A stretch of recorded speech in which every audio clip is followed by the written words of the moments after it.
سلام. عشية انتهاء فترة ولايتها، تطرقت السفيرة الأمريكية في الجزائر إليزابيث مور أوبي إلى اعتراف الرئيس الأمريكي دونالد ترامب بمغربية الصحراء الذي دخل حيز التنفيذ في 10 من دجنبر 2020. وقالت: لقد وصلت إلى الجزائر في فبراير 2022، وفي عام 2020 أصدر الرئيس ترامب هذا الإعلان.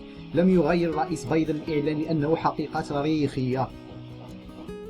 وأضافت في مقابلة مع إحدى وسائل الإعلام الجزائرية أن إدارة بايدن سارت في اتجاه مختلف، لأننا ندعم دور الأمم المتحدة والأمين العام للأمم المتحدة ومبعوثه الشخصي للصحراء لإيجاد حل دائم لهذه المشكلة.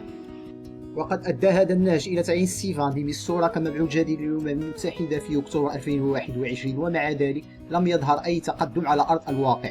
فبعد ما يقرب من 3 سنوات من تواجده في منصبه، لم يتمكن المبعوث الأممي الجديد في إعادة إطلاق عملية المفاوضات بين الأطراف المعنية، والتي جرت آخر مرة في مارس 2019 في جنيف.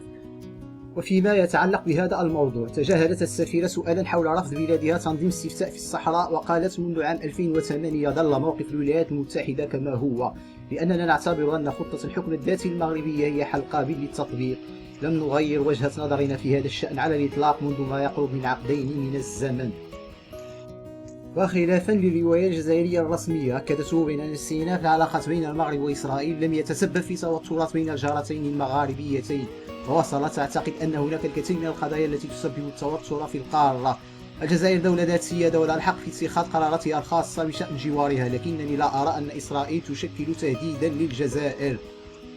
وكشفت السفيرة أن إدارة بايدن في حوار مع المغرب والجزائر، واعترفت بأن المسؤولين الأمريكيين يتحدثون مع المسؤولين في كلا البلدين، وأعربت عن أملها في أن يتمكن الجزائريون والمغاربة من الجلوس والتحاور حول الأمور التي تجعلهم جيران وأصدقاء وربما عائلات، بما أن هناك عائلات من الجانبين، وبالتالي التمكن من إيجاد حل.